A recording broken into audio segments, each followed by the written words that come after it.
immediately.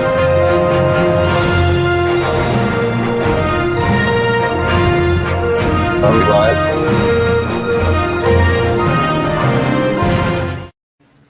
There you go. How's it going? Well done, well done. I don't know why I clicked the 30-second thing. I don't want to wait for 30 seconds. I just said, let's do it. Mark is our technical director for today, folks. Soda is out, and Mark is in. Yeah, that means I have all the power. So if you guys want to see classics like Ray Romano, Bean Leia, what's also really cool, Kloon using lightning. Is that a normal one? Or is that just for today? I believe that's just for today. Sounds good. There's that one. There's the buff Kylo, and then there's the other Leia. Where's the other Leia? Is that I have it on it. I just don't want to. I hate it so much.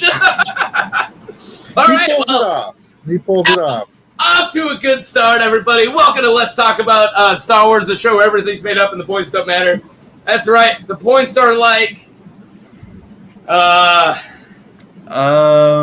what's a good one? The points are like this joke. Gucci's manager when you have the barbarian to do all your work for you. The points here are like Mark's technical skills.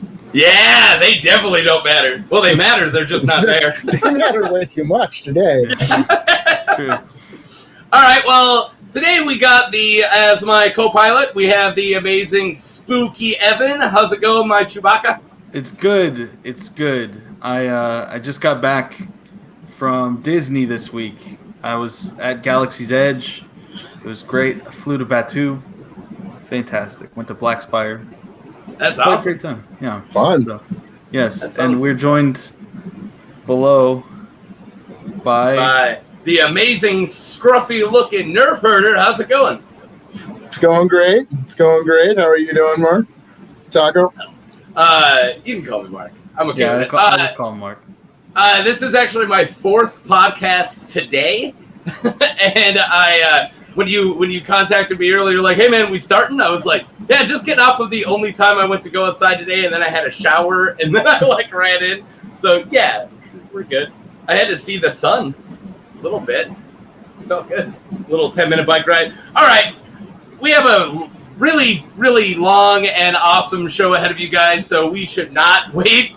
We have Kloon versus Darth Zannah. This is one that we've been sitting on for, a month and a half. Evan, how long ago did we come up with this one? It's been a good bit. It's been like 2 months almost. I feel like it's one of the ones we put on the docket this was immediately. Literally the first thing you told me your show was going to be on, and then it wasn't. Yeah. It was definitely back in May. I remember getting the messages from you, not the messages, the 15 different audio recordings of your voice. Sounds about right. Yeah, that's exactly what it was. Are you unhappy with how I run business? A little. Audio messages are a pet peeve of mine. I deal with it. I don't say. Really? Well, then you should tell. If you would have told me, I wouldn't do it. It's just I'm lazy. I roll with the punches. It's like your friend is busy, and you're like, hey, take some time out of your day. Watch this 2-minute video right now in order to continue this conversation. That's what it feels like. But no, you're right. But continue to do it. I don't care. I always have headphones in, so it never bothers me when people do it. But whatever. Ben, how's it going? I've been on 2 shows with this guy already today. Wow. Yeah, we were on Let's Get Sweaty. I believe it's the first one we did, and then I did Mount Schmodown. We talked about the dungeon. I want to make it clear that there are no hard feelings between myself and Mark. It's not one of those situations where behind the scenes we hate each other, I swear. But it's close. I like you. Yeah, I like you too. Oh, I have a show and tell real quick. I have a thing. I told you I went to Galaxy's Edge. I procured a holocron. Yes. And it does stuff. Yeah, I sure hope. Yeah, it lights up for one. It's hard to tell with the glare, but it lights up, and then you can hear Jedi wisdom. And guess what Jedi wisdom comes with my kyber crystal? Please tell me. Force is not a power you have. It's not about lifting rocks. Luke Skywalker in It's The the Last energy Jedi. between all things, a tension, a balance that binds the universe together. I love him. Okay, that's awesome. One other quick thing I'm about to stay on target you, but all right. I got a new kyber crystal for my saber also. So I don't know if you. Let me turn this off. What color do you think my new blade is? It was blue. I hope green. Is a fair guess. What about you? Amazing. I'm gonna guess purple. Neither of Go you weird. are correct because it's not a color. It's white. Nice. It's the Ahsoka Tano blade. You purified a crystal. Yeah. All right. Only pure crystals in this house. Nice. Well, it used to be. All right. Crystals are pure, and then they're corrupted, and that's a purified, corrupted one. Yes. Yes. Exactly. Yeah. Yeah. All right. Well, we got Plo Koon right there versus you know her, you love her, Darth Zannah. I downloaded a lot more pictures, but I didn't do it in the right format because I haven't done this in a long time. So I only have like half the pictures I want. We'll make it work. We got it. We got it. All right. So without further ado, I don't know who Amazing wants to start with his bio with, but I have Darth Zannah's first for me. Planning on doing Zannah first, so I guess I'll get started on that. All right. The number 2 of the Rule of 2, Darth Bane's apprentice. I'm super excited to hear everything about her. I actually really like her after deep diving in on her. I haven't read anything about her since I read the comic years ago. First, I'll do the canon history. She actually does exist, as does Darth Bane, to continue the line of the Rule of 2. Way before it was cool. I mean, you could almost say she was an original sister. I'm sorry, I had to. Darth Bane was created by George Lucas while he was coming up with the background for The Phantom Menace. And an illusionary ghost of Bane faces Yoda on Korriban. But like all things in Star Wars lore, the Legends version is way more interesting. By the way, this all takes place in the Darth Bane trilogy of novels and the Jedi vs. Sith Dark Horse comic series. So Zannah, or Rain as she was known to everyone she knew, was born in 1010 before the Battle of Yavin and comes from Somav Rit, a planet known for people having public nicknames and secret real names, and being Darth Zannah's homeworld. Wait. Let me stop. Okay, what? We're diving too deep, man. no, I'm saying the nicknames. Yeah, no, they have. Zannah How is that different from this? Name, but Rain is what everyone calls her because Zannah's her secret name. How is that different from this? Everybody calls me Taco, but I have a secret real name. The planet is It's known a planet for of people streamers. with nicknames. Mm-hmm.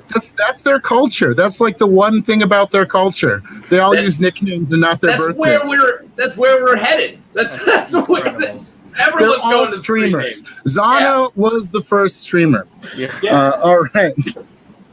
Anyway, the planet actually does appear in a Star Wars comic, though, which, unlike some characters' homeworlds that are just on a bio in a Star Wars encyclopedia, a Jedi Scout shows up to recruit Rain's Force-sensitive cousins and friends. Rain, who wasn't obviously Force-sensitive, and her cousin used the Force to manipulate the Scout's mind to take Rain too. So she started off with that.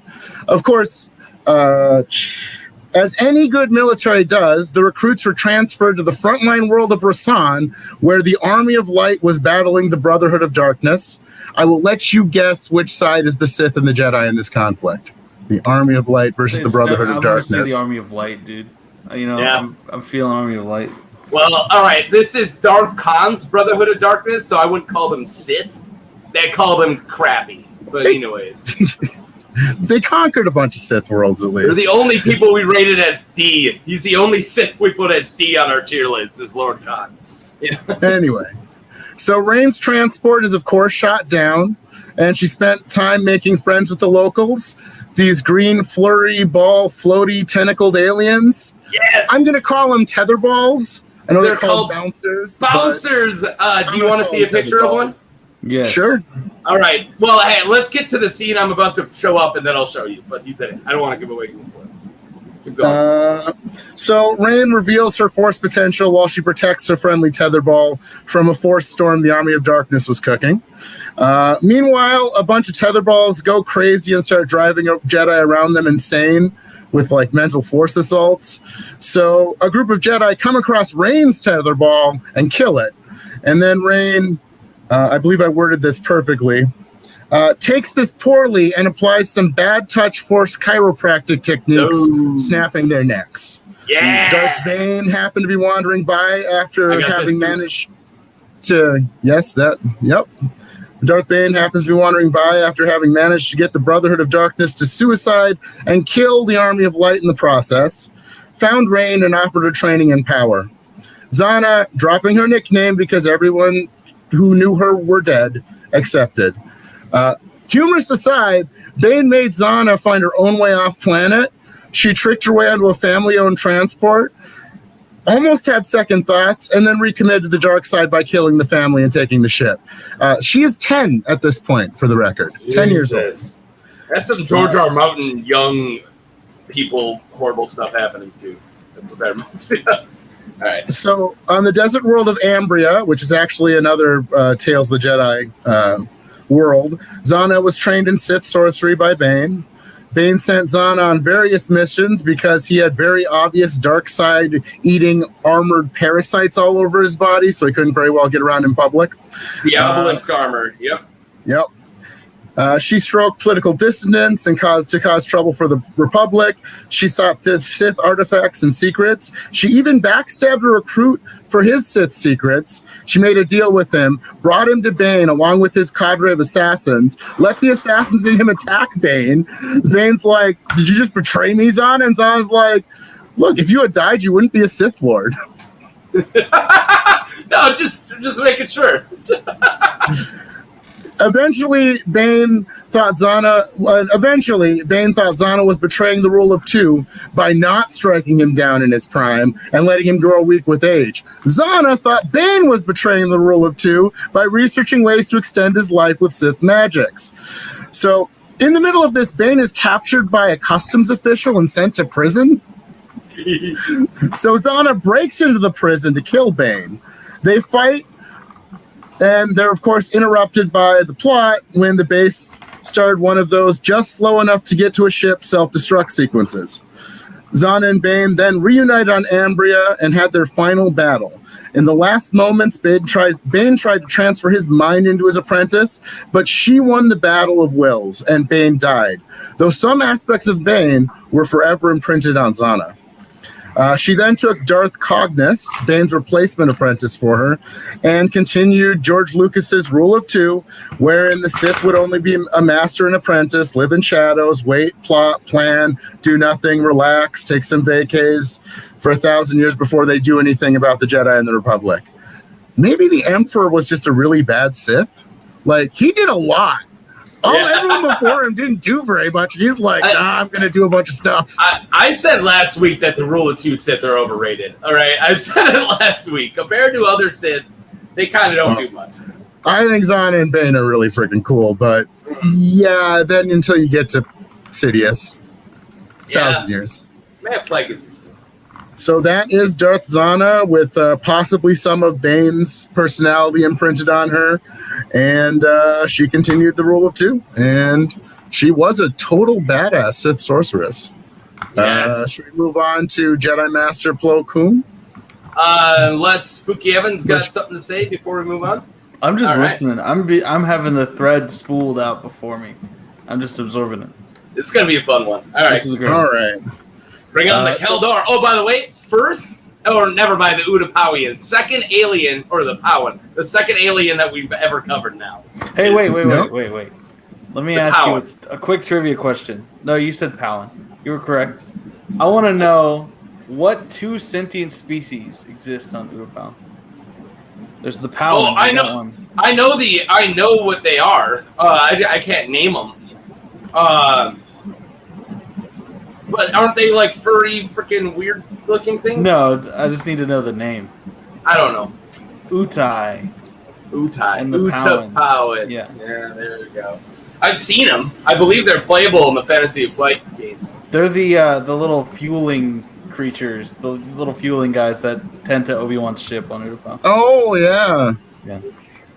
Anyway, there's your lesson for the day from my book. All right. Well, good job, Evan. someday we'll have an encyclopedic knowledge of every single alien that's ever appeared in the Star Wars.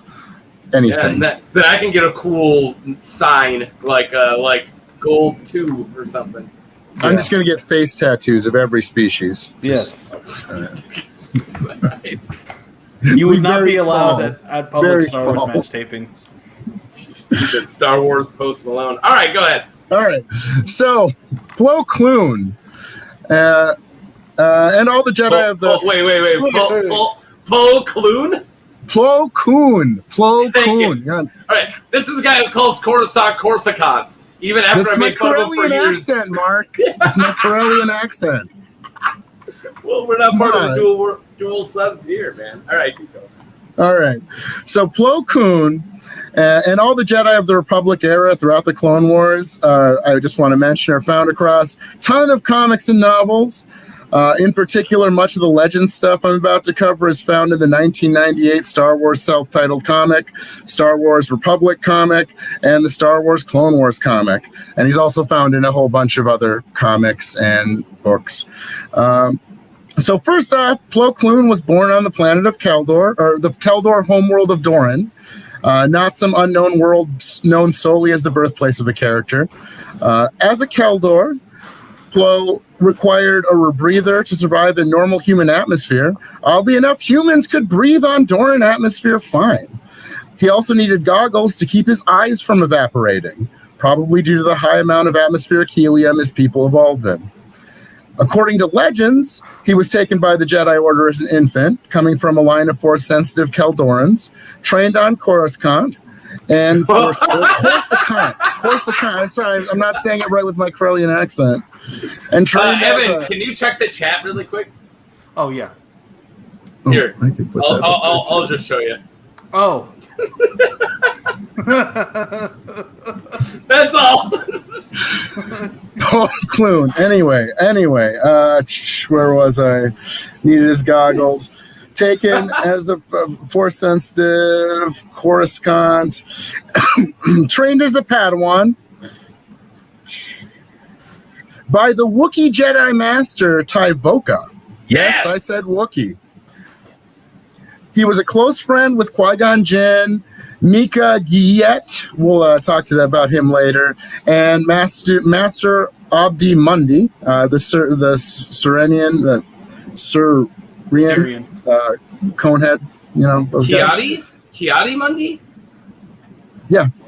Abdi. You just said Abdi Mundi. It's like, who's Abdi Mundi? It's a Corellian accent. No. That's his last name. You got to look at his last name. Kiadi Mundi.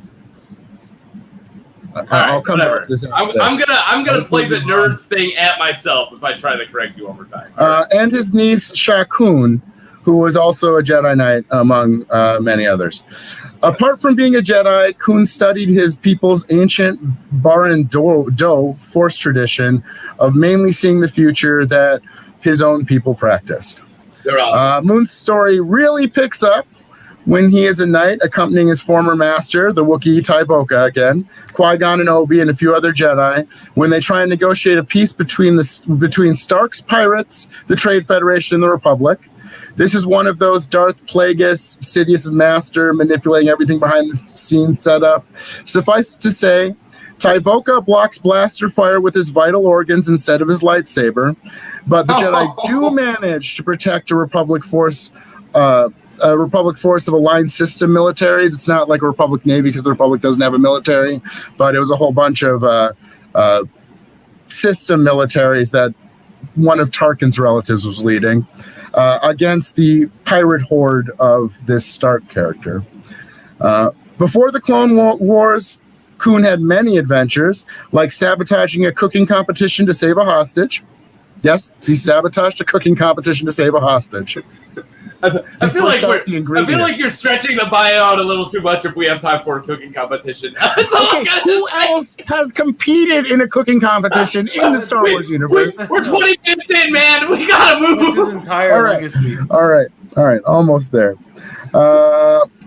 He went to the Yinchori uprising of big angry lizard aliens, where his best bud Giet died. Giet.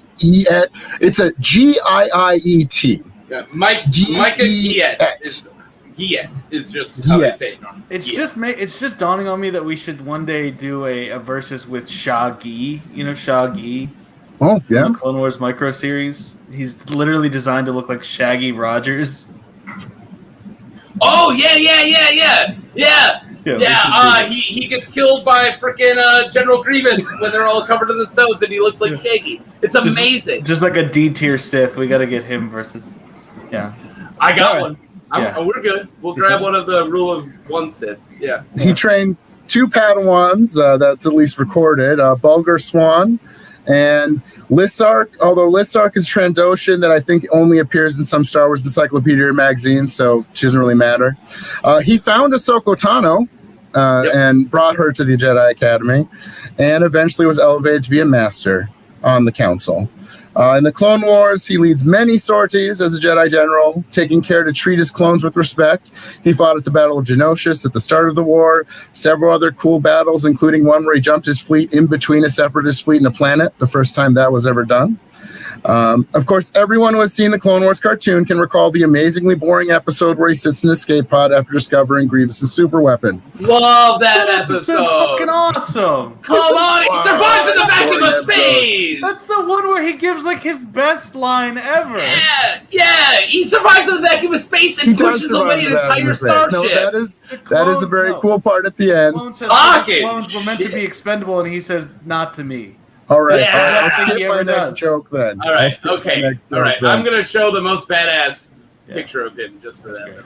He then helped. Look he at that. also Tell me you don't want to crippled Keldor. the identical super weapon, the same ship, the second one, in the Jedi Alliance video game that you may have never played. He also fought the Sith assassin Ventress several times. Yep. Throughout the war, he was often the tactical or air support for Anakin and Ahsoka's battles, rescuing them often. He almost died against Maul and Savage Opress when Opress knocked his mask off. Yeah, we'll get to that later. Suffocating him. Fortunately, Obi and Annie showed up in time. With the end of the war, the Emperor dropped Order 66 and Plo was shot down by his troopers over Cato and Nemoidia.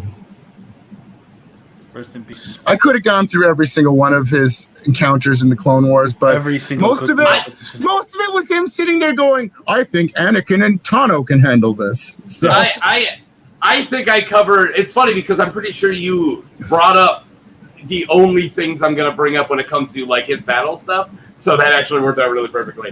All right, we got to move on. Evan, do you have anything to say so you have a chance to talk? I just want to say that of the Jedi Council members, Plo Koon is probably like among the coolest of them. Like not just like from a power standpoint, but like he's one of the ones that's not an absolute dick. You're amazing nerve herder. You're pissing off 50% of our viewers. Yeah, I am. Which is 1%. Yes. No. He's one of the few Jedi on the council that's not a dick. Yep. And that's why we went with him. I knew I could find somebody to pair with anybody, so I just said, "You give me a Jedi from this era," which I don't love the Jedi in this area. I like them, but I love other really Jedi. feel for the writers of this era because half the Jedi's lines, of all the masters, are all normally nice Zen Force quotes that any of them could deliver. Yeah. So really distinguishing them and giving them personality, I think, has been something the writers have had a problem, and they've succeeded at. Mostly. A little bit of Star Wars versus Community, like Insider Baseball. He is one of the only characters that, like, hardcore legends versus guys who usually don't touch the Clone Wars or TCW at all. They'll use this because they feel this is one of the only, like, tertiary characters handled with care because Dave Filoni it's his favorite character. Yeah. So this is like one dude who even like Gen Sarai 1, who's like one of the most hardcore. He won't even bring up TCW when it comes to anything else unless it's to insult it. But he will quote it for Plo Koon. So that's kind of awesome. While Dave Filoni was working on Avatar The Last Airbender, before he got hired by Lucasfilm, or by Lucas Animation, he was working on a Plo Koon costume in his garage. Like I love that cowboy hat wearing mofo. Yeah. All right, let's talk about the lady of the hour, Mrs. Darth Zannah. All right, so let's get into Darth Zannah's physicality. Darth Zannah was a human female. She had a petite stature, in which she made up for with her fighting style. She was in her prime during the time that she fought Bane, which is what we're kind of going for, is around that time. 30. Yep, I'll get to it. It's the next line. Yeah, all right, we're good. Just one more time and you're booted. No, I'm kidding.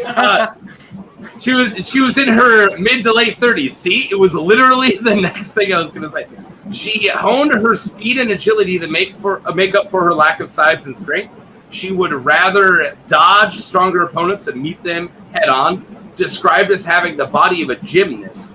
Though she could take a hit, she took elbows and kicks to the face by Bane, which sounds absolutely horrible. The dude's a tank.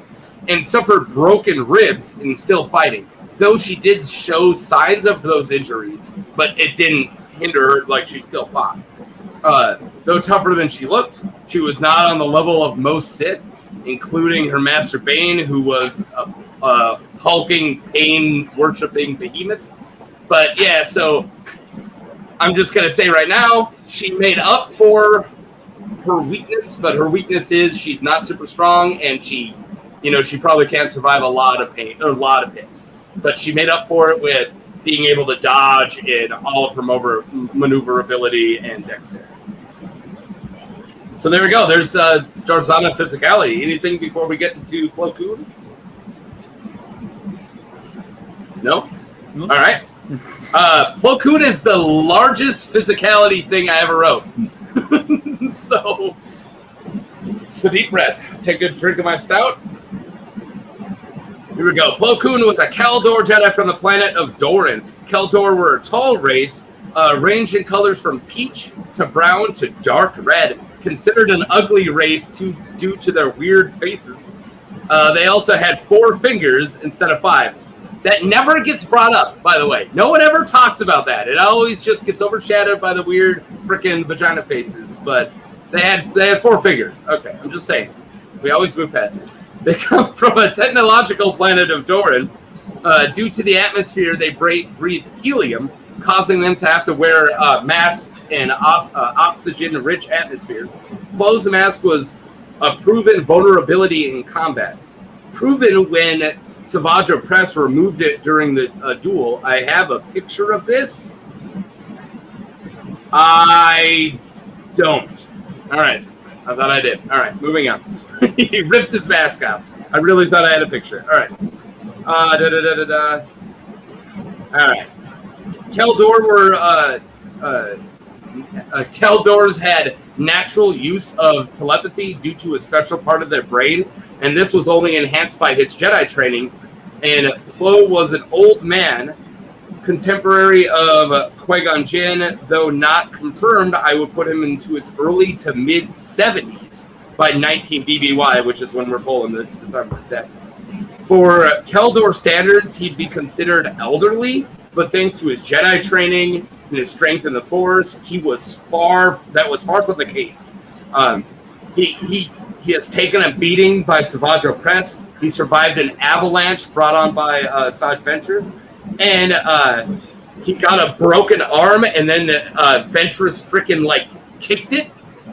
I got a picture of that. This is, what are you doing, man? You're kicking the guy's broken arm? Jeez. What's wrong with you? You're some kind of a dark Jedi?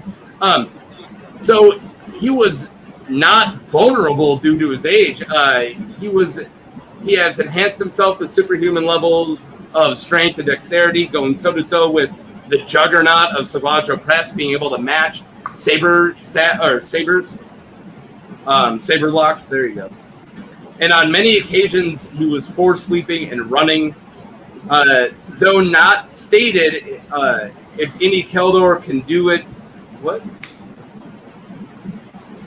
Oh, all right. So here's I'm going to bring up something that I'm not sure if this is something that any Keldor can do, or just because of his, like Jedi and enhanced physicality. But he was able to survive in the vacuum of space, which we saw in that Clone Wars episode we were just talking about, for a short period of time.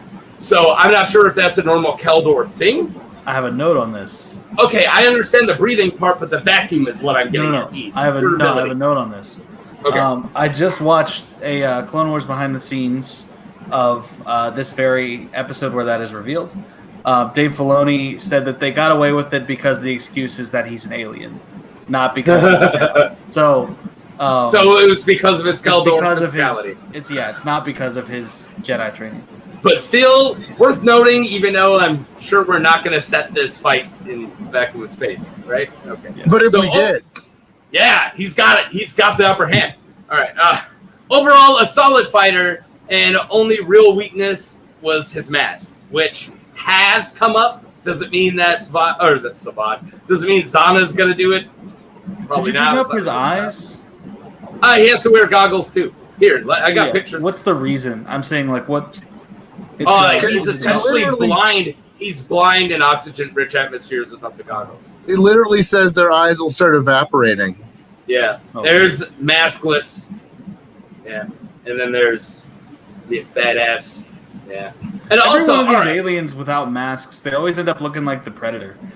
But with the teeth on the outside. Yeah. That's not cool. Him and Tusken Raiders are very similar in that way. Tusken Raiders got vagina face? They got weird teeth. I didn't know that. I'm pretty sure. I don't think I'm making that up. I've seen a picture of it. But I know that humans can live with Tusken Raiders and Tuskens are okay with it. Yeah. I do know that. Tuskens certain humans. They're neat. Yeah, they're cool. Like Asherad Het, future Darth Crate. Anyways, that was our physicality. So, I wish I could just say it's pretty clear who has the edge here, but it's not. They both kind of are a little vulnerable. They're both not tanks. We're not dealing with two hulking specimens by any means. What do you guys got for physical edge? I think there are more notable weaknesses on Plo Koon. And so, I think that there are basically pressure points that you could point to and say, hey, okay, I'm going to fuck this person up with this. I'm going to rip off his mask, rip off his goggles. This guy's giving you a shout out. He's older too. I don't know which one of you that is. But hello to whoever it is. There's multiple? There's two, to my knowledge, two Galaxy Geeks. There might be a third, but I have not met them. But if there is. But I talked to two of them recently. All right. Stay on okay. target. Nice. Oh, okay. It's Luke. Yeah. It's Luke. Hi, Luke. Hello. Hola. Thanks for watching. Tell Eli I said hi too. Jeez, way to dox him. All right, so you're thinking Plo Koon's got a little bit more vulnerability? Yes. And he's older too. I think Zannah's at the prime of her life. Yeah, but she's not like prime of her life. She's not like, I don't know, it almost seems like they'd be, the only real difference I think would be the mask, because she's not really physically imposing, but neither is Plo, but Plo is old but awesome for his age, and she's mediocre for her prime, if that makes sense. But I would still give. I don't think it's the edge that matters in this fight at all, but could come down to endurance. We're about to talk about a Genso versus a Sarisu fighter. This very well can come down to endurance. I'm just saying. Not to drop, but Zannah's a Sarisu fighter. We're about to get into it. All right, so slight edge to Zannah. Is that what we got? Yeah. All right, in the three people in the chat, you guys agree slight edge to Darth Zannah? And if you're ready, I can move on to equipment. Yes. All right, awesome, because I really want to talk about Darth Zannah's lightsaber, because it's kind of awesome. All right, let's see if I can get a good picture of it. All my really good pictures, I didn't have the time to switch formats to get good ones, and this only takes a couple. But as you can see, it's a double-bladed lightsaber, and the blades are supposed to be shorter than the normal. Let's actually just read what I got written down. So Zannah was armed with the Bane's Heart lightsaber. That's the name of the lightsaber. Customized dual blade saber staff made for her smaller frame. It appeared to have a standard saber staff length, like hilt. The hilt was slightly longer because it had 2 focusing crystals, but slightly longer than a normal hilt. I mean, it's not like tiny. It's Darth Maul's size of a hilt. Which set aside the okay. Oh yeah. So what set it aside from normal saber staffs was the fact that the blades were shorter than the normal. So the blades were actually 3/4 the size of a normal lightsaber blade, and this was to so sacrificing leverage and maneuverability, which was perfect for somebody of Zannah's size. So it was to accommodate a smaller frame with the blades not being super long. So furthermore, one of the crystals was alchemically modified by Darth Bane, called the Bane's Heart crystal that he gifted to her. It was made only to serve the user. So it was like a Judge Dredd's gun, you know? Like if anyone else picked it up, that blows your arm off. But the lightsaber, if somebody else picks it up, it puts an electrical discharge and forces you to drop it, which I thought was cool because it's a really powerful weapon. Don't let anyone else pick it up during the battle. Like I don't know. It's kind of goofy, but I like There's it. guns like that in Hobbs and Shaw. Is that a thing in Hobbs and Shaw? Yeah, they're genetically like programmed to each user, so you can't use them if you're not that person. So which one is Hobbs? Is that The Rock? Luke Hobbs is The Rock, yeah. And I want to know what happened in between that and Calvin and Hobbs, because he went from being a stuffed animal to being a giant hulking. Yeah. Well, we what need a happened prequel on this. was Shaw killed Calvin. All right, I'll do this for. Stay on target. Stay on target. I heard that. Okay. Thank you, boss. All right. Plo Koon's equipment. You guys ready? Yes. Plo Koon wore standard Jedi robes. Moving on. Okay, so it would help against cold weather, but little more. It wasn't armor by any means. He did wear a pair of armored gauntlets during the Clone Wars, just like Obi-Wan did. But when you do see him outside of his ship in Revenge of the Sith, he is just down to just robes. So I don't know, are we going to give him armored gauntlets or not? Does it really matter? No, they're basically clone armor, if I'm not mistaken. It is clone armor. Yeah, Yeah. it's clone armor. Like, yeah, it doesn't make a difference. Well, it gets a lightsaber, but maybe it gets like blocking somebody's fist. Yeah, but why? You could just use your arm. I don't like getting punched in the forearm. I don't know. Jeez. It's not going to do that much. It's plastic.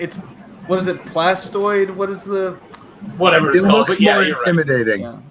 Yeah. If an Ewok's rocks can it hurt looks you, great. then you're fine. Yeah. Yeah, just no Ewoks. Yeah. All right, so... all right, I already said that. So his lightsaber was of a very simple design, a single blue blade, sometimes yellow, sometimes green, but mostly it was blue. I don't think they figured it out for a while. I had a picture for it, but I think you could just see it in any of the pictures I got. It was like yellowish orange in that Jedi Power Battles game. I loved Jedi Power Battles. It's actually, for Dreamcast when I was a kid, Yeah. that's actually where I learned who Plo Koon was. Because I didn't recognize. Yeah. It was her and Adi Gallia was the other one in that game. You just say her? You think Plo Koon's a female? It was him. What if I did? What if I did? Jeez, It was him pronouns. and Adi Gallia was the other one. And also, and then all the Oh my God, normal Obi-Wan characters. Mace Windu. And Darth Maul. Oh, my dumb little kid brain couldn't play past the first level, so I loved that game when I was a kid. I also watched an hour and a half ranking all 100 Star Wars video games the other day. Oh, wow. And that actually made it into the top 50, and I was really proud of myself. I was like, great. Hell yeah, Jedi Power Battles. Number 1 was KOTOR. Okay, so... It's the best. Yeah, number 1 was KOTOR. Another really good one, Dark Horse's Outcast, Jedi Outcast, the Kyle Katarn, second Kyle Katarn one, was number 2. That was a good game. Yeah, that's... 2005 is mine. I pitched Dasan from that game as a fight. We'll eventually use him. I eventually need to use Dasan. He's never been used in a versus video, as I can tell, and I love Dasan. He's a Tyrannosaurus fan. Okay, that's all we got for Plo Koon. It was a very simple design that had blue radiators coming off the side. It was very much like Kit Fisto's. It was just a simplistic, very normal design for the Jedi of his era. Who do we got for? I mean, it seems pretty easy who has the edge for. I'm gonna go Zannah. Yeah. She's got also, a special saber. My food is here. I'll be right back. All right, have fun. Can we just please talk about how funny it is that 50 just said taco overload? That just sounds funny. Then eat a burger then. Stop eating so many tacos, 50. Well, I think you're the overload, though, Mark. Yeah, I know. After eating tacos. I did a show with him earlier. Yeah, I bet you're getting sick of the sound of my tacos on Saturdays. That's what I do. All right, I'm going to get into Darth Zannah lightsaber skills as soon as Evan comes back, but we agree on... Yeah, I know. Definitely Zannah has the more impressive equipment. I mean, yeah, she's got really special stuff with her equipment. She's getting 2 edges, but I just don't see them as the defining ones yet. But well, these things always come down to the lightsaber section and the force powers. Yeah, it depends on who we're talking about. Okay, we ready for Zannah's lightsaber? Spooky Evan, give me the thumbs up.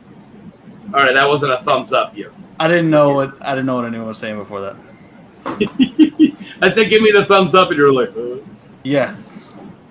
All right, just because it hasn't been played yet. Oh, that's not it. Just because it hasn't been played yet. I don't expect it. Nope. Nope. Yeah, you didn't expect that. Or were you thinking? Nobody expects the Spanish Inquisition. You lied. You said we wouldn't see that today. Yeah, I made you not expect it. The dark side is strong with this one. Nice. Look at that. That's Malls, I'm assuming. Oh, it splits. The chopsticks. Ooh. Oh. I did not see that coming. Are you gonna eat sushi as while you go on one of your rants? I'm just gonna mute myself and eat real quick. That is the most unprofessional thing done on this channel. You know how messed up that is? Absolutely. I've said some pretty messed up stuff My for the last goal 48 is doing hours. Hey, we're pushing the envelope every week, Mark. I was doing that Belloc joke in Raiders, remember, where he takes out the hanger and he takes it looks like some kind of battering weapon, and then he just folds it into a coat hanger. That was my goal. I don't know. I'm not really an Indiana Jones guy. All right, can we go on? Oh, there's classics. I know that it's one of my. I got a few blind spots, and that's one of them. All right, let's see. I'm gonna click here, and what 50? Then, brother, you have never lived. I know that you live on the other side of the planet, but somebody's got to be able to freaking FedEx Express you with some Taco Bell. That stuff won't. It's not real food. It won't rot or anything. It would survive. Taco Bell is not where you should be getting your tacos. Hey, dude, all tacos are fine. All right? I love Taco Bell. Don't taco shame. All right. But it's not tacos. No, not actual. But all right. So Darth Zannah was instructed by Darth Bane to use Form 3 Surisu, traditionally a Jedi-style map not mastered by Sith. So this was a strategic decision. Basically, the idea... What? Are you good? All right. basically the idea was to put up a strong saber defense to hold off enemies until she could use her Sith magic. Surisu was meant as a pacifist style, much like how the Jedi have trouble with mastering the aggressive Form 7 Juyo, because it's, passion and aggression, so it's hard to master that without falling to the dark side. The Sith have trouble mastering the peaceful Form 3. So this does limit her mastery, never to reach the limit of Surisu that Obi-Wan has, but she simply didn't need to. She wasn't a dedicated swordswoman. All she needed to do was master it to the point of holding her opponents at bay so she could just rip their minds apart with Sith magic. Along with this, she studied other forms so she could better defend against them. Much like how Count Dooku did with his Makeshis, how he studied all forms, but it was just so he knew how to counter them with his Makeshi. Okay. Using her saber as a shield as she danced around her opponents, she would also chain in kicks as she evaded attacks. So she was like a dancing wall that would kick or stab you in the back. Her biggest weakness that she struggled with fighting against strength-based opponents. And instead of fixing this later on in her career, because she discovered this early on in her career, but instead of fixing this, she decided to just double down on what she was doing. So instead of figuring out how to counterbalance strong people, she's like, nope, I'll keep doing what I'm doing, and I'm just going to double down on putting my defenses up and taking them out with the Force. So, yeah, she took the passive least resistance, doubled, instead of fixing that. Yeah, so her most notable win was against Darth Bane in her final duel, though I contribute this win to the Dark Nexus that they were on. So the Dark Side Nexus she was on, she couldn't, she was able to summon Dark Side tendrils, which then ripped off Bane's arm with Dark Side tendrils. So without the Dark Side Nexus, she wouldn't have been able to put up such an offensive force powers to take him out. So she was trying to use her sorcery, but Bane knew it was coming, so he trained against it. And she had to then use all of her power, call on the dark side of the planet, and then come up with some freaking Lovecraftian tentacles to rip his arm off, and then she was able to take him out with the saber. She already lost it, so she then was able to battle him in a fight of the wills, and then eventually overpowered his mind to take him out. Really cool. Awesome. Just like how Amazing was saying earlier. Awesome story. Overall, so in summation, overall she would put up a solid defensive circle, which is a Surisu kata, a Surisu style defensive circle, and then moving around you as she got ready to defeat you with the Force. So that was her MO, was you can't touch me, as she just gets inside your brain. So yeah, there you go, Darth Zannah's Force or lightsaber styles. All right. Very cool. Very, very cool. Very cool. Evan, do you see why I couldn't really these are so weird? You're doing a good job. I'm leaving out stuff. There was a fight against all these Jedi at Tython, and they did this huge thing, and she had to play one guy against another guy, which was really cool. But we just didn't have the time because big old Daddy Evan said, "Hurry up." Daddy. That was the 2v5 fight where Bane and Zannah won. Yeah, against 5. As much as I did want to write it, it is really cool because she was fighting two guys at once, and she figured out which person was the weakest person, and she literally let him get in the way of the other guy, and she was letting it playing her opponents against each other as she was fighting them off. I thought that was actually really cool. It's really strategic. Okay, do we got anything to say before we get into Plo Koon's lightsaber skills? I'm good. This is another really big one. So, A master of both of the variations of Form 5, Shien, and Genso, trained by the Wookiee Jedi Master Tyvaka, who had a bronze lightsaber, which is just awesome. All right, anyways, Tyvaka did. He became known as a swordsman. He also trained in Ataru to supplement his attack. Form 5 Shien was a focus on blaster defense. Blocking and redirecting. So not just blocking, but redirecting. Particularly useful style during the Clone Wars when fighting droids and when fighting blaster-wielding opponents. He also had a dancer's grace. So if you actually watch a lot of like when he's fighting against clones, he almost moves super fluid. I wish I had this video ready, but he moves super fluid when he fights against the battle droids, like almost like a dance. Like he is so grounded and he thinks 3 steps ahead. He knows where his lightsaber is going 30 seconds from now. And it's so cool. I really liked his defenses. Okay, so that was the Shien's variant of Gen 5 of Form 5. So the other side of the coin is the Gen So. So this is the duelist side. So it's good against other lightsaber users. It's used to block and then immediately followed by parries. So it's how Darth Vader, Anakin fought. So it's how Suitless Vader and then Anakin fought. So like block, attack, and a lot of strength-based attacks, heavy cleaves. That's all Genso. I love Genso. It's actually probably my favorite lightsaber style. Honestly, I love it. So it's good for overpowering opponents with strength, opposed to like Hataru will overwhelm them. So if you look at like Yoda, he overwhelms you. He just throws his lightsaber a million times at you. That's not Genso. Genso is beat you down, and that's what Plo Koon did. He also added in Ataru to throw in some acrobatics, so he did have a little bit of a flourish with them. So he also worked in hand-to-hand with it, which is another Ataru thing. So he was familiar with the hand-to-hand technique of Teräs Käsi, made famous by that amazing video game. Sarcasm.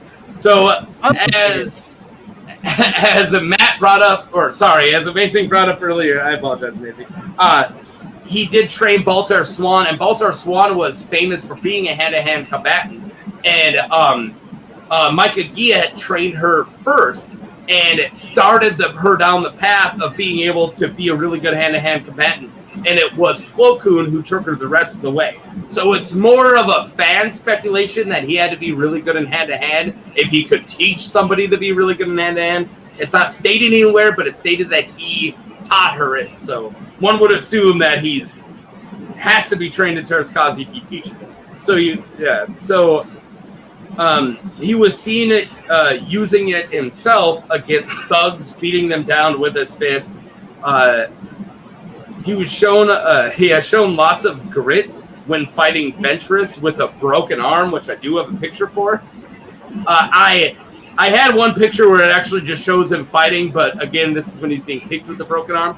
This is a really cool fight. So he goes toe-to-toe with somebody like Ventress, who's throwing 2 lightsabers at him, and he's got literally one hand tied down, and he's fine. Just block, parry, block, parry. Yeah, dude, he's such a good Form 5 master. So, all right. So in the same league as a lot of people, including me, so he was very graceful and grounded fighter, and I would put him at like a tier 2 of a lightsaber guy. So he's in the same league as other notable fighters of his era, like Obi-Wan or Shakti. So use good defenses paired with strong counterattacks with a tactical mind, not afraid to improvise. So Ventress and Oppress have gotten the best of him, but in order to do that, they had to be using underhand techniques, such as Oppress removing like his breath mask, and then Ventress triggered an avalanche. So they had to use. They knew that they couldn't take him down with lightsaber. They just knew that, and so they had to use these other hand techniques like ripping off his mask or triggering an avalanche. Though these were a rare case, it wouldn't. Yeah, he probably wouldn't fall from them twice. He does learn from his mistakes. Also, he was known to string in force attacks with his saber to keep up with his opponents. Overall, so this is my closing bit. Overall, a tactical fighter that would use his environment and force to throw his opponents off guard, and used very strong saber blows, Terraskazi, and a variety of force to take them out. So there you go. Nice.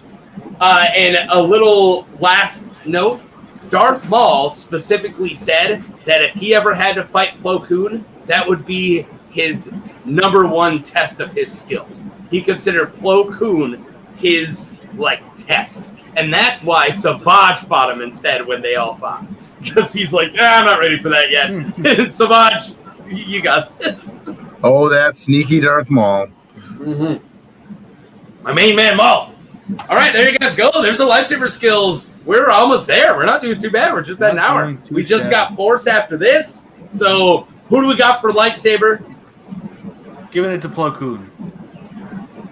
It's tough. I think he can disarm. I think he can. You see Terraskasi even get used by regular people, and also, I don't know. Sorry, something I didn't bring up. So when he was one-armed fighting Asajj Ventress, he does disarm one of her lightsabers. Oh wow! So I will say it is possible. Yeah. So I don't think he's gonna have any problem here. She is Sarisu though. She is a brick wall, as I stated. You think that he can break through those defenses? I think so. I believe so. I don't know. Well, you said that his form is essentially like a battering ram. Yeah, but a battering ram is good against Makeshi, right? It's like it's your rock paper scissors. Right. It's what these three forms are. So Genso beats Makeshi, and Makeshi beats Sarisu. Right. But I don't know. I give it to Plo on this one. I give it to Master. I'm trying to think of Gemso versus Sariso if there's been any major. Yeah, suitless Darth Vader versus Obi-Wan, and guess what? Yeah. It went on for freaking half the movie. Yeah. I mean, I think in this case, it's what you said earlier. It's Zannah was really good at Sariso, but that wasn't what she was putting all of her time and energy into. Plo Koon is lightsaber before he is Force. That's his specialty. And he's got a lot of Force coming too. So, and overall, I agree. He Guardian first, though. I mean, that was what his focus was. You're right, and I do have to agree. I'm gonna go Plo Koon for lightsaber, and it's because if she was light side, if she was Obi-Wan, her Sarisu probably could stop it, right? I mean, I don't consider Plo Koon's Genso assault on the level of suitless Vader's, but at the same time, I don't consider Zannah's Sarisu defense anywhere near Obi-Wan's. I just don't. He embodied Sarisu. He was a pacifist. Well, he killed a lot of people for a pacifist, but he was the negotiator, and he embodied that fighting style. She did it. It was a tool for her. It wasn't a philosophy. And that's the difference. And I do think that's going to stop her. So, yeah. Do we all agree? I think we all agree that Plo Koon gets the lightsaber, definitely. Yeah. All right. If anyone has any objections in the comments, or if you agree, the three people that are watching, who do you think has the edge for lightsaber? And I'm going to move on to Force as soon as you guys are ready. Yep. All right. So Darth Zannah's Force. So Darth Zannah was a dark side prodigy. Her powers awakened during Darth Bane's Firestorm ritual. So Amazing brought this up earlier, but when you slightly jumped over a thing. So you said when the Jedi came to euthanize, but because the bouncers were kind of losing their minds. The reason the bouncers were losing their minds was a Sith magic that killed a lot of them, but it didn't kill her. This is the moment her power awakened. So when Darth Bane's Firestorm took out a large area, her powers awakened and it put up a bubble around her and her bouncer. So she awakened and put up an amazing force field against something that was killing high-level Jedi. Like, that is such an insane amount of power. She's pretty defensive for a Sith. Yeah. Yeah. We'll get to our offenses in a second. They're a little messed up. So during the firestorm ritual, destroying everything in its path except young Zannah, who subconsciously put up a shield wall to protect her and her alien bouncer companion. By the way, I really wish I would have learned about bouncers so I could use them in our alien game before now, because they are so up my alley for that, but now you guys know about it. All right. So Jedi forces, light side soldiers, showed up to euthanize all the companions because the bouncers were going insane. So Zannah then released her devastating power, breaking 2 Jedi's bodies, which is just so awesome. So then Bane found her, took her on as her apprentice. Yeah. This is exactly what you're saying earlier. I'm really glad we're covered in the same stuff. That's so awesome. Like, we did not even plan that. All right. So she learned Sith magic and sorcery from Frida Nad's holocron. So a dark side pyramid-shaped holocron. So Bane wasn't really a Sith sorcerer. He did dabble, but he wasn't able to teach her what she wanted to learn, and that's why she learned it from Frida Nad's holocron. So she worked as Bane's... Are you laughing because he said Nads? Or did I just make that up? I don't think anyone laughed. We're all professionals here. It looked like a Mason went... Now I'm laughing because he said Nads. That's happening now. I said it's freedom Nads. So, I mean... I want to free dumb Nads. Stay on target. All right, sorry. Stay on target. Stay on target. Sorry, boss. All right. All right. Okay, she worked as Bane's spy, so she had to learn techniques to help her with that. So, such as Force Cloak and Invisibility, which is super awesome.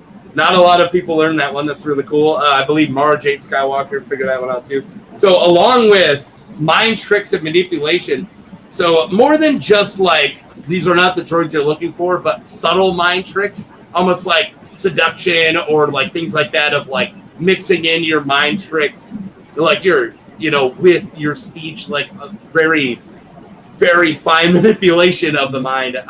So her Force Cloak, back to her Force Cloak, was so good that she went past just cloaking her Force abilities and even was able to put up a false light side aura. So she was able to drop her dark side aura and put up a light side aura. That's freaking crazy.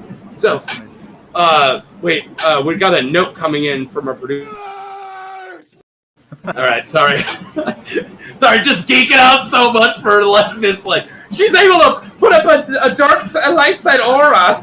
Yeah, just felt like a nerd. That's how she infiltrated Coruscant there, Mark. Yeah. Thank you, you Carillion bastard. All right. Her most powerful force skill was her Sith spells of fear and madness, causing her victims to dwell on subconscious fears and nightmares, giving them a life as illusions. So, like, she can make your nightmares like, hey, look, right there. There's your nightmare. Deal with it. It's an illusion. So, at their most powerful, they could shatter the minds of her victims, making them in a fear-based coma. So, she had a crazy control of this power. So, though Bane could fight this off with his will, other known Jedi could not. Her use of this against Jedi Knight Saro Zaj, who was part of the fight that we already talked about with a bunch of Jedi on Tython, she was able to distract him with these illusions so he could be stabbed in the back.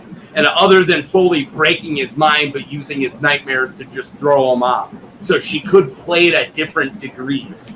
All right, so now we're going to get into weird things that you think that she would have, but she doesn't. So she never displayed any force draining or healing. And very notably, she never showed Force Lightning or 2 minutes, which is kind of weird for a Sith of her caliber. So she would use her lightsaber to block Bane's Force Lightning, though she has used TK to crush people and, like, she was able to, like, rip her cousin's arm off when she was a kid. This was all when she was a child. Though she had so this was notably as a child, but when she got older, she was kind of stopped using TK in that way. More of just like subtle ways that normal Sith and Jedi did, like picking up your lightsaber and so on and so forth. She kind of stopped like full on ripping people apart with it because she favored her Sith spells. So, though she had a large telekinetic defense, being able to block and neutralize a force wave from a Jedi, in their final duel, Darth Bane didn't even use any telekinesis because he knew it was pointless. He knew that her force wall was too strong and he'd be wasting energy. Her greatest example of power was when she was calling on the dark side nexus of Umbria during her final fight with Bane to call on those tendrils to rip off his sword arm. But before beating him with mind and will, she was using powers during this era that no one saw coming. So that's why she might not be in the skilled in the way that of the ones we're used to, because what she was doing in this era, no one was ready for it. No one is ready for Sith magic. That died out. So that's what was super cool. So it left massive gaps in her skill set strictly because she didn't need to strengthen those gaps. So yeah, there's Darth Zannah's force. She's more powerful than I would have expected. Yeah, and I find her lack of faith disturbing. No, I find her lack of like lightsaber and other very Sithy powers like almost curious. Like, you could tell how powerful she is. Why wouldn't she then throw up some lightning? Right? It's kind of weird. I don't know. Well, she's only explored in a series of novels and one comic series. Oh my God! Bring up reality. We're all in the abstract there. Amazing. Pay attention.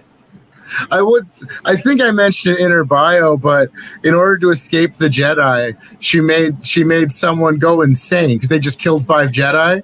She made her cousin go completely insane and just left him there with the Jedi's lightsabers, and then hid with her amazing Force cloak, hid her and Bane. The Jedi showed up, thought this guy was the Sith because he was totally insane and rabid. They killed him and thought they had killed all the Sith and left. Yeah! Dark side, rebels! Nice. I knew you knew what I was doing there. Absolutely. What happened to that guy's dog? We killed him and ate him. Yeah, rebels! Incredible. Fantastic. Fantastic. All right. Are we ready for my final segment? Then I can throw these papers away. We're doing pretty good. We're only an hour. We are doing remarkably well.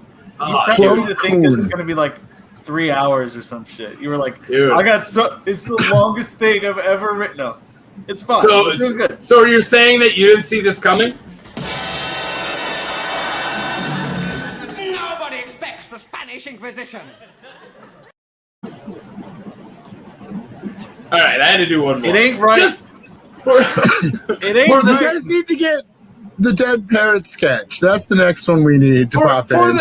For the spirit of soda that isn't here, I gotta do it. I really wish he just showed up. He's having fun. He could have a day off.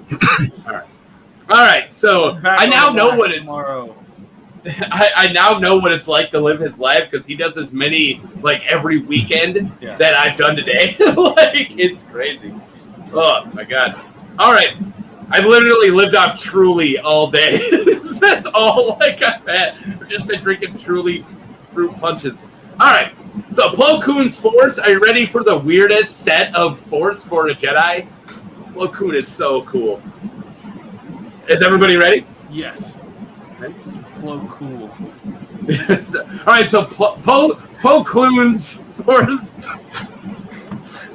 He trained on the planet of Coruscant. Sorry.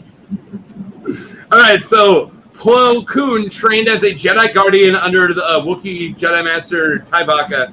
As a Keldor, he was inherently telepathic, and he trained with the Baron Doe's sages on his home world. So these guys are really cool. They were just a group of Keldor that like almost hive-mindy, like culty, sagey stuff. I love these guys. So he trained on there to hone his telepathic skills. So he was called a telepathic savant. His skills went far past the normal Jedi mind trick.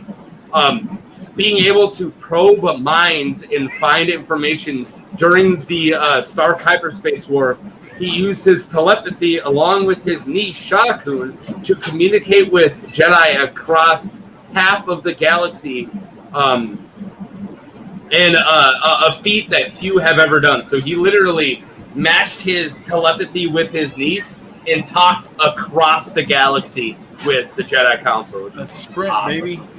Yeah, That's that's what some good Sprint stuff. can do for you. So afterwards, man.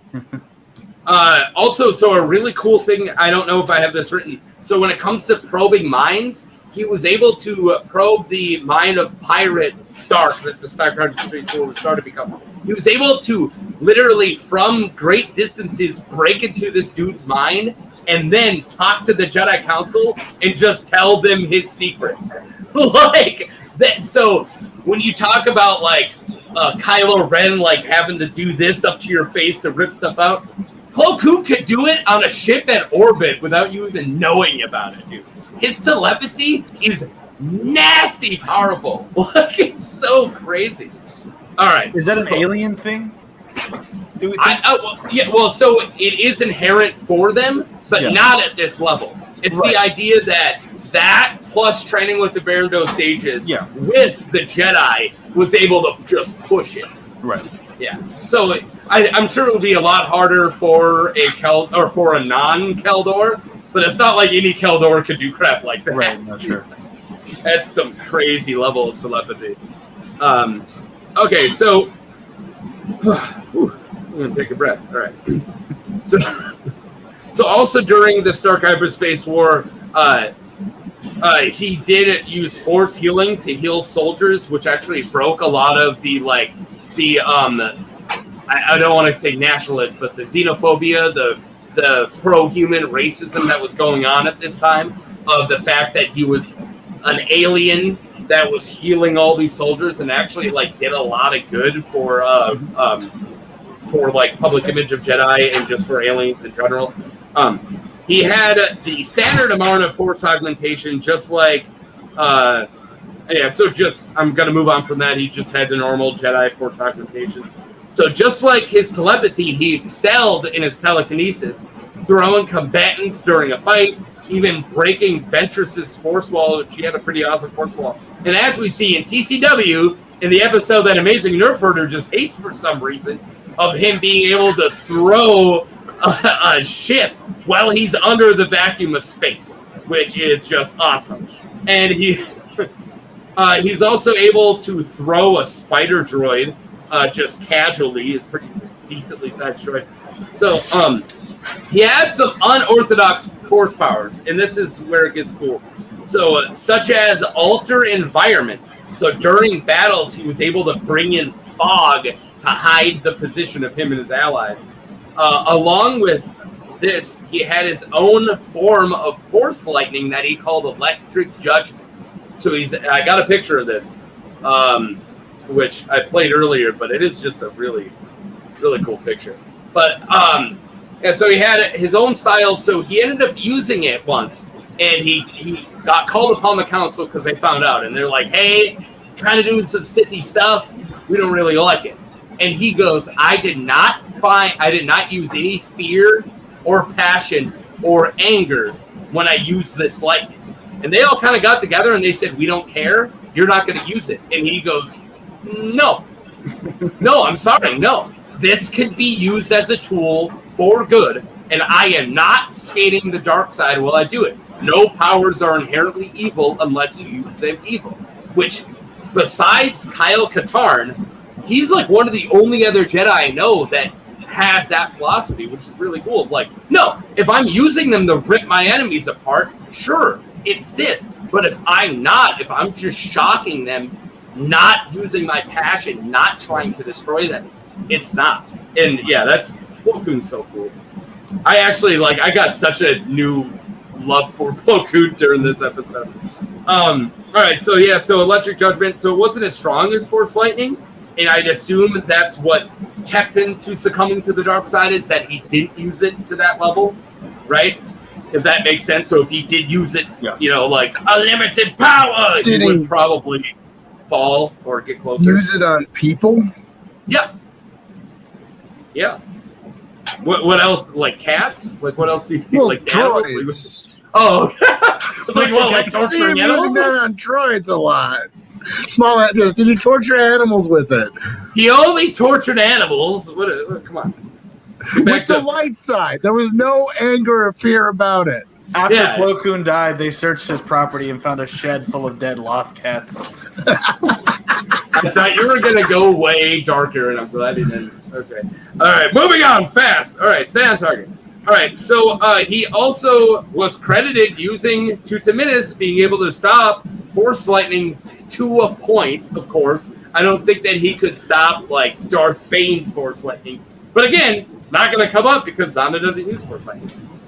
So he also used another unorthodox ability called Malacia, which is an awesome ability which causes dizziness and nausea in your enemy, so it just made you want to puke.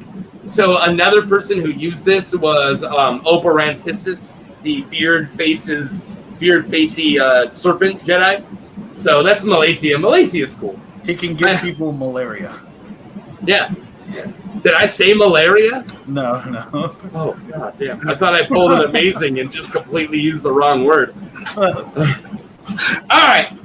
Overall, that's how I end my segments now. Overall, a highly adept Force user in both the spiritual ways and the combative ways, more than the average Jedi of this area. So, I just have to say, he wasn't a Force battering ram, but holy crap did he have utility. This dude had abilities, man. He bought like a little into every single Force tree. You know, like he didn't buy them all out. Well, except for telepathy and telekinesis. But he bought them all. Yep.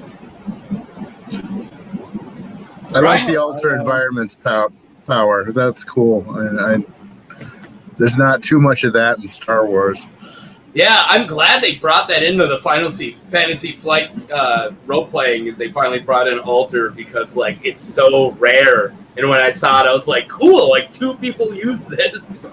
I know him and like the Dark Lady have used it. Like she used plants to wrap around Vader as she fought Vader. Also, so just a really quick, I didn't get the picture for it, but you can find it if you Google it. So we were talking about his niece, Plo Koon, Sha Koon, the niece of Plo Koon, Sha Koon, got murdered by Darth Vader. Isn't it Sa Kloon? Sha Koon. Sa Kloon. What do you... That doesn't count. Start a whole new list for Sha Kloon. That's not... All right, What happened? All right. It's great. Oh, great. All right, that's it, man. Let's finally start the game. We got to get all the information out. Now we can finally have the debate. We're only an hour and 20 minutes in. Who do we think has the Force? I think this is a really hard one to call. I would actually say, did you say Zannah or Zannah? Zannah. Zannah. I would say Zannah on this one. I think her abilities are really terrifying. Like, the implications of them are like, she could just one-up most opponents. Well, here's my trump card. Amazing, you could say something before I bring this up. You got... I think I'd have to say Zannah, too. I mean, with most of the stuff like the lightning or the altering environments or the TK, Zannah's going to be fine with all of that. We already stated that Bane wouldn't even use TK against her.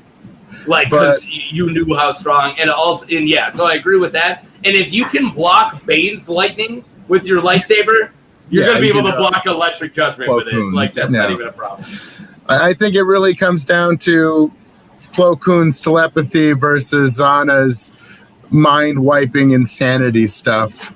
But I could see Plo Kloon like reading her mind and being like, "Oh, this is all an illusion," but he also never has to defend against like crazy Sith sorceries. So did he say Kloon again? He did say Kloon again. All right, but here's it's the Corellian accent, guys. It's the Corellian accent. all right, but here's my thing. So, can she use that level of Sith sorcery against a trained Jedi mind? He is meditated. He doesn't have insecurities. He doesn't have nightmares. This guy is one with the freaking Force, dude. Like he's Plo Koon. Do you actually think that she has anything to work with here? And even when she tried against Saro Jaj, she wasn't even able to do it there. She just like got some illusions to mess with him, but she wasn't able to really get him with Sith sorcery. Do you think that his Jedi training, like his mind training, especially with his telepathy insane powers, blocks him from the Sith sorcery? I mean, I don't think she'd necessarily be able to just drive him insane, but she could probably mess with him with illusions. We're not determining who would win the fight at this point. We're just determining who has the stronger Force abilities, we think. Okay, all right, so I'm jumping the gun. All right, my bad. Jeez. All right, thank you, boss. Sorcery is a little bit more impressive than telepathy across the galaxy, even though telepathy across the galaxy is probably way more useful in most situations. You could order food before you get there. You're like, Yeah, hey man, we're right. coming out of hyperspace in a little bit. If you guys could just get like 3 large pizzas, we're really hungry. Yeah, you could do that with fucking DoorDash. What? Think about how you can fuck with your friends. They don't right? have phones, Is it 3 okay? in the morning where you're at right now? Star Wars doesn't have phones. They only have voice. They only have physical chat. They only have holocron. That's not true. They have the little comm communicators, links. the comm links. Yeah, Comm links. Okay, well you're 100% correct. is the one that they used in the Phantom Menace the comm link technically? I couldn't tell. It's the one they made a toy of when that movie was. Coming out. Yeah, I loved it. The I big had one. ass like communicator chip thing. You remember the action figures that had the Yeah, little they had the chips? Ah, and then you can put the chips on the thing, and they can say a couple things. Yeah. I do remember those existing. I'm nerding out so hard right now. My heart is pounding. All right, so thank you, boss. No, so I had a battle droid one that you can put on, and it just went Roger, Roger, and Nice. that's yeah. So Did you have the Rick Ollier action figure? who's Rick Ollier? He's the pilot. Yes, of the Nubian. Got lots of that. Yes, I did. I had that one. How'd you pull that? All right, so I had him and Kiadi Mundi, and like that's it for like a little bit, and I had to like role play an adventure with them. Like, so what do you mean? How did I pull that? Do you understand? It is no. How'd you pull that? I had that action figure. I know you know the name. You Telepathy. butt face. That's the Plo Koon telepathy. Yeah, you want to order some pizza? Yeah. I got food. You already saw. I could do DoorDash. Yeah. Anyways. Hey. All right, so right now we're looking at. Don't threaten me with your chopsticks. It was, all right, so right now we're looking at. Oh. You ready? Are we finally doing this? I got this don't for my have a nephew. weapon here, mate. Yeah. I didn't know I had to come armed. All right. Wait, which one is yours? Do the blades, are they pointy? No, they're not No. pointy. I got This is a from cheap one that Galaxy you Edge. could hook to another one. Oh, I know those. Actually, I didn't go to Galaxy Edge. you got other the cat. places. He's a biter. See, he's biting me. I know that cat used to just like he looks like, hey, please pet me, and then you pet him, and then he tears you to shreds. Yeah, he is a little mean for him, cat. So many Yeah, we keep Sunday Star Wars role playing games at Amazing House ended with the cat like walking in, and we're like, "Oh, hi, cat." And he's like, "Wah!" And you're like, "All right, never mind." He loved it when we had mini maps of the fights we were having, and he'd Walk come to in, his little Death pick Star. up my unit, walk away. Like, no, it's my Jedi. Come in. Also, Right. I can't show you guys, but literally what's holding up my lightsaber, wow. My laptop is my box full of minis, because it was like exactly high enough to lift my laptop up. So that's how nerd this is going on right now. Wow. Yeah, thank you. All right. We built this podcast on role-playing minis, literally. Like this We built computer. this city. Also, I love how you keep thinking yourself. You keep thinking yourself every single time you do one. You know who I stole that from? That bit? No. It's Devilanta. Oh, plays the shut up, stupid Harloff, and then he always goes, thank you, boss. Or like, sorry, Harloff. Like, he apologizes to his own clique. I find it so funny that I decided before we started today that if I play any of these, well, and I do thank Soda. I go, thank you, Soda. Yeah. Or thank you, boss. Yeah, so I just... Fantastic. All right, so we got Zannah slightly for physical edge, Zannah on equipment, Kloon on lightsaber, Zannah on force. Yeah. Right? That's my list. Yep. That's 3-1. All right, let's figure out how we're gonna somehow make up how Kloon wins this. No. Zannah wins this. As a massive... Really? Oh, okay, here's the thing. Here's another thing to add to my credibility. I don't give a shit about Darth Zannah. I love Kloon. We know. Yeah. So I don't even think Kloon wins this. I want him to. I don't think he does. I think he does. He'd be able to resist the like telepathy shit. Like I think he'd be able to. I just picture it like story wise happening that way. Like Kloon is so ice cold that he would not let it affect him. But I think she would cut him down. I think this is like a lesser version of the Obi-Wan versus Suitless Vader on Mustafar, where they go at each other forever with lightsaber. Right. And as Zannah's trying to break into his mental, he's constantly throwing her off. He's messing with her, not really with force pushes, because that's not going to stop. But he is an unorthodox fighter, and he will find a way, and I think he's eventually going to break through her lightsaber defenses and cut her down. I have to say, amazing, please hold back, because I think you're going to be the tiebreaker. I think that her Sith sorcery doesn't penetrate his mind, and I don't think that her Cerisi will hold up forever. I don't. I think he's eventually going to bust through him. He did get shot down by a single clone. Yeah, that's dumb. It's not dumb. It's canon. That's dumb movie stuff. Canon and legend. If we're throwing out speculation, if the rule of two did anything, it means like Zannah has half or all of the dark side at her control versus Plo Koon, who has only the faction of the light side that all the You're Jedi, right. She theoretically would be more powerful after she beats Bane, which is kind of where we're putting this. So, though I do see, like, I could totally see the fight where Zannah uses the Force illusions and Plo Koon actually uses telepathy to read her mind, because that's one thing he could definitely do, and see the kind of things she's doing to him to stop it. I think I don't think Plo Koon is going to have the wherewithal to know what's coming, because Sith sorcery doesn't really exist in very many places in the era he's fighting stuff in. And does he ever even encounter it?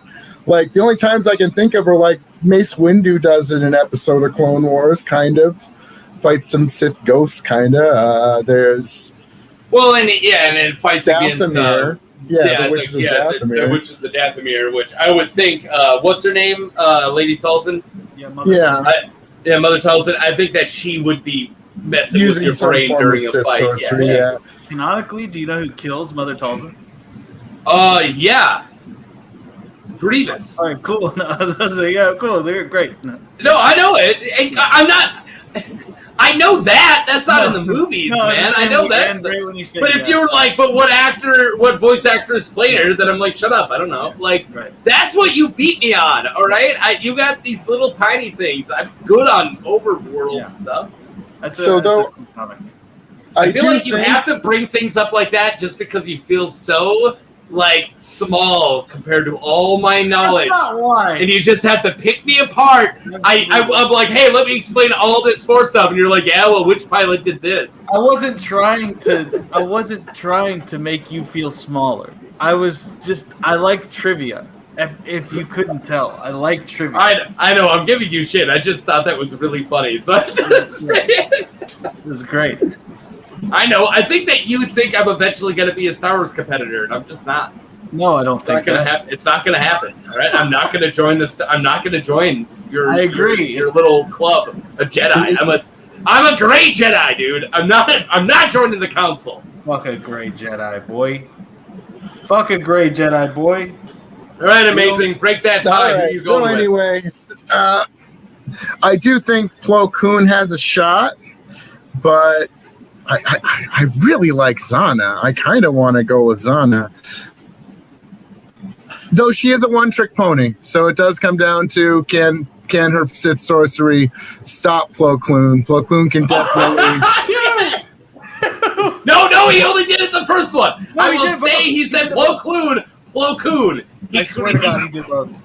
Nope, I think he corrected it. I'm going to count the second half as a 1, or the first half as a 1 now.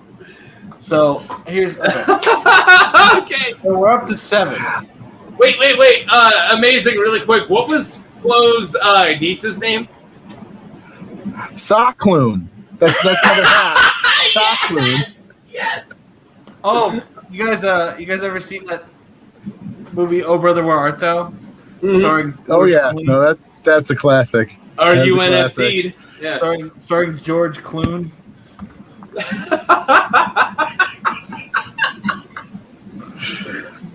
Oh, I'm a Dapper Dad man. I actually used to use Stay on Dapper Dan target. Stay on target. Yeah. Stay on target. Stay on target. Back Thank you, and boss. forth. And though I think Zannah is more powerful than Plo Koon, I think he is more versatile, so I will give Plo Koon the win. Yeah! Yeah, She has triumph one trick, against evil. And he has a way to actually beat it, I think, with his telepathy. Not necessarily straight up resisting it, but just realizing that it can't hurt him. All right. Realizing that it can't hurt him. The winner. Though I would say, I think Darth Zannah is one of the coolest Sith. I love that era when the Sith have armies, and I think she's awesome. And the original comic book art style from that era was like everything was a little bit Renaissance-y. The Jedi were armies following lords, and they were all drawn like Renaissance knights almost. And I got cool some comic really series. I highly recommend. I got some really cool pictures I didn't use. So Bane and Zannah, I love this picture because I love that style. And there's another one of Bane I had where he's holding, you guys can find it if you just Google Darth Bane. It was where he's holding the holocron that I'm assuming is Frida Nad's holocron. But it's like the most Sithy looking Bane. Like he's very withered at the time. Like he looks very freaking messed up. And also, I do have, when he fought Savage Opress, I like this. That's a very simplistic art style. But I do have to say, this is my favorite picture I found. So please look at this and tell me you don't want to see Keldor Sith. Make that lightsaber red, and that would be one of the coolest Sith. I already have my build, so amazing. Whenever you want to start up, if we ever start up a secondary channel, which we have talked about, where we can then go on Twitch and do streaming. If you ever want to run a Jedi game, I want to tell you right now, I came up with a character for both Edge, Rebels, and Jedi. I want you and to I'm assuming every time period too. 4,000 years ago, 5,000 years ago. Any time period, whatever you want to run. Like 1,000 years ago, 2,000 as long as it makes sense in the lore, because I'm a stickler. Legacy. The lore is stickler. If you're like, oh, it's going to be like 3,000 years ago, I'm going to be like, dude, you better know, because I know. You better know what's going on. I know what's going on. If you're like, like this is happening. Really? Think about it, because I am. All right. So I think we went Plo Koon. Are you okay, Evan? Are you okay with that? I'm okay. It was close. It was really close. I we think turned you to the dark side. I made you go dark side on that. That's ever happened. We've actually, the closest we've ever gone to voting the evil person is when we agreed to disagree on Qui-Gon versus Kylo. Oh, That's yeah. the closest we've ever gone. Besides that, light side always wins. Yeah, why didn't we So have a third for that episode? I feel like it was our first episode. We need a tiebreaker for every. That's why we've had since. Yeah. That's why we've had one since. It was our first episode. We just had to work on, liking each other, and we still haven't even figured that out. So Nope, not at all. Oh, I love the sound. Hold on, wait. I have normally my holocron is, or the crystal that's in my holocron is the one I normally use for. Where's my cat? okay, all right. Whatever crystal. I'm gonna say right now, you cannot use a crossguard lightsaber with the Sri suit. Like, ow! Here's the thing, like Cutting your hair crystal, every time you go back. Kylo's pretty agile with it too, though. That's the weird thing. He does a reverse grip, which is insane. Yeah. Look at this. What are you doing? Right. It's cutting my wrist. No, he does like a twist with it, like over his head. He does that stuff all the time. Yeah. You saw that clip with Ray Park when somebody handed him. Yeah, and he just flips it around and does a huge jump and ends it all cool. Gotta love that, man. Yeah, I think that was in Celebration, maybe.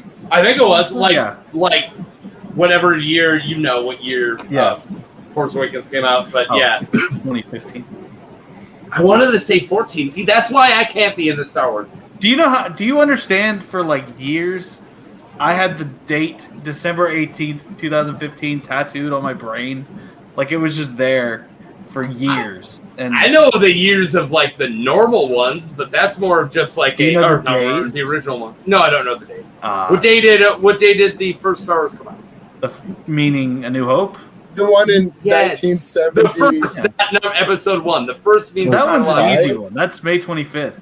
May 25th. Yeah. I knew they started in May. I know. All right. Which one came out on May 4th? None of them. Yep. Which one? I'm pretty sure Attack of the Clones came out on my birthday. No, it didn't. It came out May 16th. Really? None of the prequels came out on the 4th? No Star. Yeah. No. Okay. Easy way to remember it. It's the first and last release date in each trilogy is the same. So May 25th for A New Hope and Jedi. Then in the middle you have May 21st, which is Empire. And then May 19th for 1 and 3. I remember May 19th because I was on every single fucking trailer and I was so excited. And then May 16th for Attack of the Clones. All right. Well, let's end this before two hours like we said we would. Yes. And this was a really awesome episode for all the 2 of you who stuck around, which I'm pretty sure just 2 people who have just let it run on in the background because no one said anything for an hour.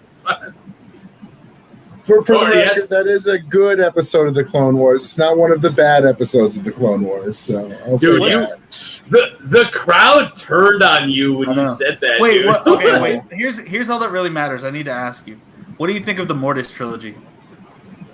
Me? Either of you. I was asking Amazing, but yeah, no, that's great. Okay, cool.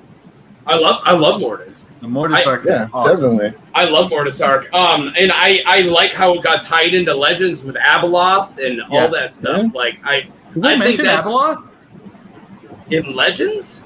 I'm saying no. In the Mortis trilogy or the Mortis arc. No, but the Abeloth mentions the Mortis arc. Oh, she's the mother. Oh, weird. Yeah. Wait, really? Yeah. Yeah. Oh, no, she's the mother, and she ends up eating everybody and taking all of their powers. That's she's not so weird. Didn't she like a mortal that was like raised up to them or something like so that? So she was like how Anakin fell there. She was a mortal who fell there, and then she got corrupted, but ended up getting all of their power and becoming the mom, and then living for whatever eternity until she ate them all. Yes. The son, the daughter, the father, and the mom.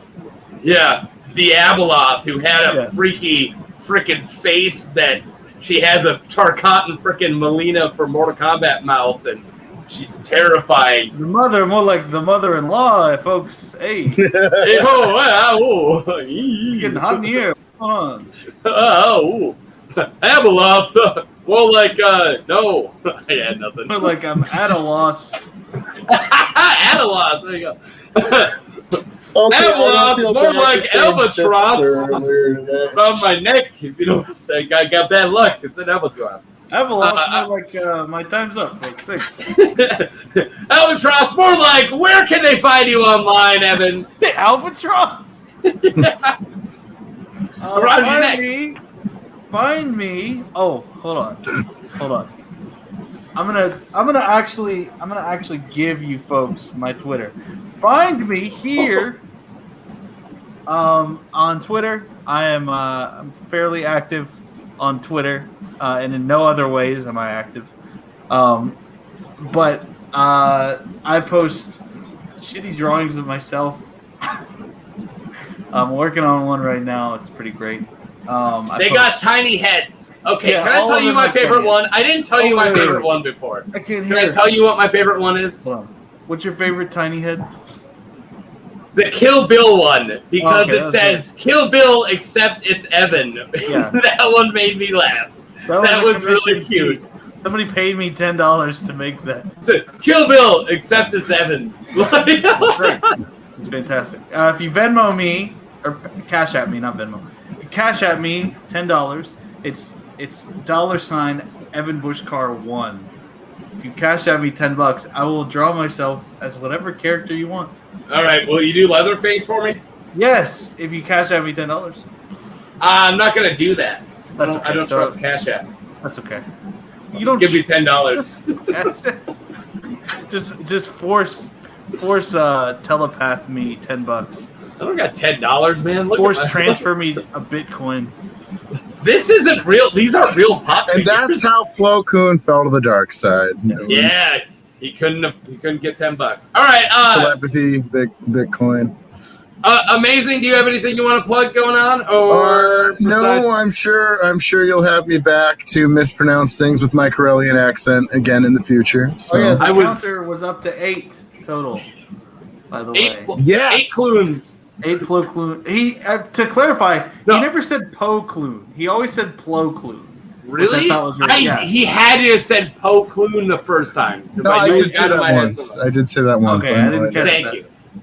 So, yeah, that was great. Yeah, I love having you on. Yeah, yes, we do. And do we know what next episode is? No.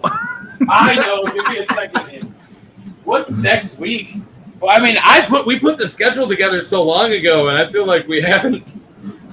We've been coasting The for a bit. 17th? Oh my God! How long ago did I say the schedule? No. It's gonna say I don't know. All right. Oh, I said possibly can't do it. Oh. So I'm gonna be alone with my wife's gonna be out of town that day. So I would have to, if I did it, Maeve's gonna have to. I don't like saying my daughter's name. Why did I do that? My daughter will be sleeping in the other room, so I would have to wake up to take care of her if something happens. So we might have to skip it. How do you feel about that, Evan? I'm cool with skipping. All right. Well, then July 24th, we're doing the second round of the Star Wars Alien game.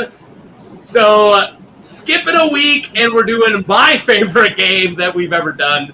And yeah, I'm pumped. That's really where everything's made up of the points that matter. So both of you guys can't be on it, just as long as 50's not on it, because 50 won. So I want us to get as many guests as possible who haven't done it yet. So the winner can eventually play. I can have like a 3-person game of the 3 winners of 3 games. That's what I want to eventually beat somebody. I'm gonna be in the 3rd one. I've already Oh. talked to Soda, and Soda's gonna write the questions for the 3rd one. Nice. And I'm gonna beat you. All right. And guess what? I want to get, and you have the in on all the Schmodown competitors. I want to get as many Star Wars Schmodown competitors into our game because because I think it's great to have you guys who play against each other the Schmodown to play in a useless Star Wars game. Sure. No, totally. All right, awesome. Thanks for showing up, guys. And I'm not sure how to end this. I think I might find it.